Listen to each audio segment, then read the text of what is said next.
Olá pessoal, eu sou Pedro Brandão, professor de língua portuguesa formado pela PUC do Rio de Janeiro. Começa agora mais uma videoaula do nosso canal Português Papo Cabeça. Em primeiro lugar, inscreva-se no nosso canal para não perder nenhuma das nossas próximas videoaulas e ative o sininho para receber todas as notificações. Essa aula é em homenagem ao dia em que essa aula está sendo publicada, dia 28 de junho, Dia Internacional do Orgulho LGBTQIAP+, e por aí vai. Já não sei mais em que ponto está essa sigla. Certa vez eu perguntei a uma amiga minha, enquadrada nessa sigla, por ser lésbica, por que tanta letra? Eu ainda coloquei que qualquer dia vai estar o alfabeto inteiro. E o que ela me explicou foi o seguinte: cada dia se acrescenta mais uma letra para que pessoas que sejam enquadradas numa outra categoria se sintam representadas. É difícil entender? Pois eu vou explicar. A última letra que foi acrescentada a essa sigla, até onde eu saiba, é a letra P, que significa pansexuais, que são as pessoas que sentem atração sexual, emocional ou romântica pelas pessoas independente do sexo ou identidade de gênero. Então imaginem uma pessoa com essa característica. Se não houvesse o P na sigla, essa pessoa não se sentiria representada. Mas essa aula é em homenagem a esse dia, em especial à luta que essas pessoas estão promovendo, para que possam ter seus direitos igualados aos direitos de outras pessoas. Vamos começar comentando um episódio já bem antigo, vivenciado pelo já falecido produtor musical americano Ben Bagley. Não sei dizer ao certo a data do acontecimento. Segue um quadro. Perguntaram a Ben Bagley se ele já tinha ido para a cama com um homem. Ele respondeu: não, nenhum deles era homem. Por aí nós podemos notar que era uma época muito diferente da nossa. A homofobia era uma ideologia muito dominante. Mas é claro que se ele falou isso, é porque ele próprio não se considerava homem devido simplesmente à sua condição de homossexual. Como eu disse, era uma época diferente da nossa. Se Ben Bagley nasceu em 1933, sabemos de antemão que ele vivenciou, sim, a ideologia homofóbica. E por isso ele foi alvo das esculhambações mais diversas, típicas daquela época.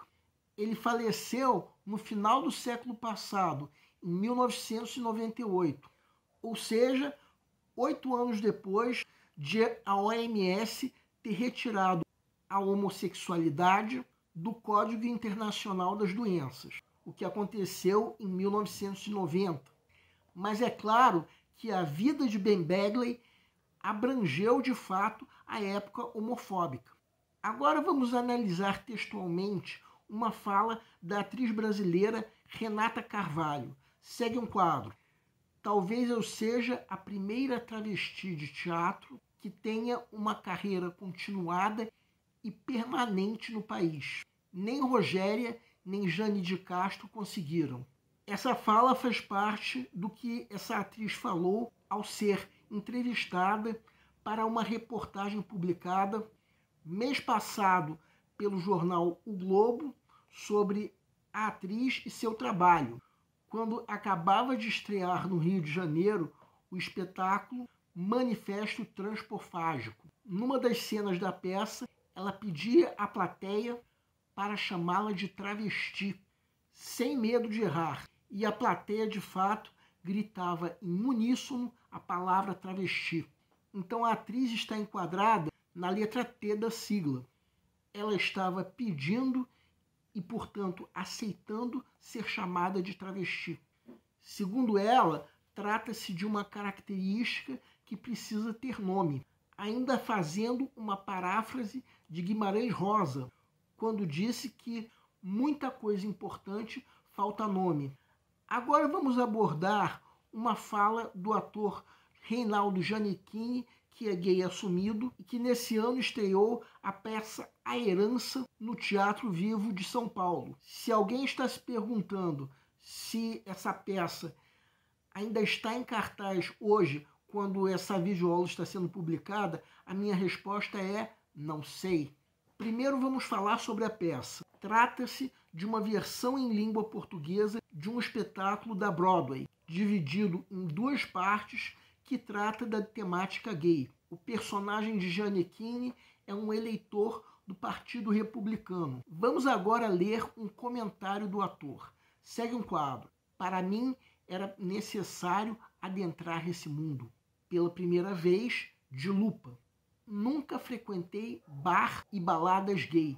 Não me sentia parte da comunidade, embora tivesse sempre muita empatia. Agora entendo a importância de se agrupar pela própria existência, de se colocar na frente o lado humano para além da parada sexual. Podemos entender que Gianecchini não se sentia pertencendo ao grupo. Provavelmente havia a dificuldade de se assumir. E se fosse o caso, não seria falha de caráter, e sim medo das consequências. Dia após dia, nós sabemos de empresas que deixam de contratar um profissional simplesmente por se tratar de um homossexual. Podemos imaginar que por trás dessa fala existia também a intenção de promover a peça, despertando a curiosidade do público. O espetáculo parece fazer parte das vivências que Gianecchini teve ao longo de sua vida. Depois de tantos anos de dificuldade, finalmente poder se assumir, até porque essa fala faz parte da reportagem de divulgação da peça pelo jornal O Globo, cuja sede não é nem na cidade de São Paulo, onde ocorria o espetáculo, e sim no Rio de Janeiro. A reportagem como um todo passou uma imagem satisfatória sobre a peça. Talvez não seja o caso de dizer que essa reportagem convidava o carioca a viajar para São Paulo simplesmente para assistir à peça, mas talvez torcer para que futuramente a peça fizesse temporada aqui no Rio de Janeiro, onde funciona o canal.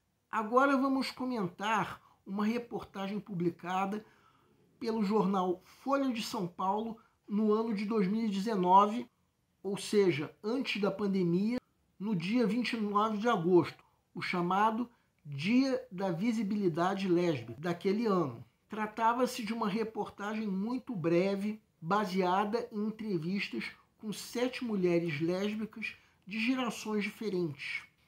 A mim, Pedro Brandão, chamou a atenção sobre como a época e o tipo de família atuam no sentido de facilitar ou dificultar o ato de se assumir. Vamos entender. Segue um quadro. Vejam a página da reportagem, que veio no caderno cotidiano do jornal Folha de São Paulo. O jornal entrevistou 7 mulheres lésbicas. Vamos fazer um comentário sobre 3 dessas mulheres, começando pela publicitária Daniela Castellani, que na época tinha 49 anos, ou seja, provavelmente nascera no ano de 1970. Quem quiser pode dar uma pausa para ler. E aí, já leram? Vejam agora o que ela disse. Podemos imaginar que ela deve ter tido dificuldades de se assumir devido à geração. Se ela diz que o ato de se assumir em público voltou a ser uma questão difícil, provavelmente ela disse isso baseado numa série de vivências que ela deve ter tido. Agora vejam o caso da produtora de moda Renata Mecati, que na época tinha 32 anos. Provavelmente deve ter nascido em 1987. Quem quiser pode dar uma pausa para ler. Primeiramente, vejam que o texto está dizendo que ela veio de uma família mais progressista. Pela posição da foto, fica claro que isso está em grau comparativo com a família da primeira entrevistada, cuja foto veio primeiro. Esse trecho que nós estamos destacando em vermelho é um termo de autorreferência, ou seja, ele aponta em parte a opinião do autor? Mais adiante nós falaremos melhor sobre isso. Por enquanto vamos notar que essa mulher é de uma geração muito posterior à da família da mulher que nós analisamos primeiro. Isso explica, em parte, a não ocorrência de problemas para se assumir. Vejam ainda a continuação de sua fala.